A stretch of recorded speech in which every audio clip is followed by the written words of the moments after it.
જેતપરમાં થોડા સમયથી ખેડૂતો દ્વારા વિવિધ માંગણીઓ બાબતે ઉપવાસ કરવામાં આવી રહ્યું છે, જેના અનુસંધાને વિવિધ લેવલથી જે ખેડૂતો છે એમના સાથે વાત કરવામાં આવી હતી.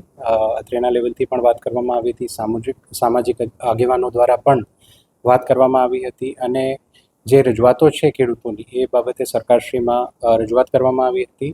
સરકારશ્રીએ ખૂબ જ પોઝિટિવ વલણ રાખીને આજે એ રજૂઆતો સંદર્ભે એક પત્ર મને કરવામાં આવ્યો છે. એ પત્રની વિગત હું આપ બધાના સાથે શેર કરું છું.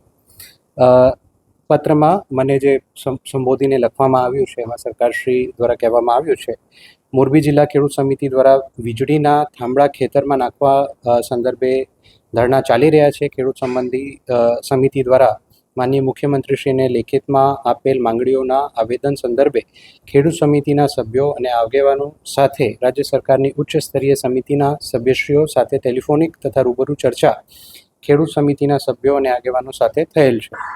વહીવટી તંત્રના વડા તરીકે આપે પણ ખેડૂત સમિતિઓની વિનંતી કરેલ છે. ખેડૂતોના વિશાળ હિતમાં રાજ્ય સરકાર રાજસ્થાન સહિત અન્ય સરકારની તુલનામાં ખુલ્લા મનથી નિર્ણય કરવા માંગે છે. સમિતિના સભ્યશ્રીઓએ ટેલિફોનિક ચર્ચા દરમિયાન વાતચીત થયેલ છે. ટેલિફોનિક બાબતો ટેકનિકલ અને કાયદાકીય હોય જેનો ઉકેલ ચર્ચા વિચારણા અને સંવાદ વગર કોઈપણ રાજ્ય અને દેશમાં સંભવ નથી. એનાથી આપ સૌ વિદિત છો.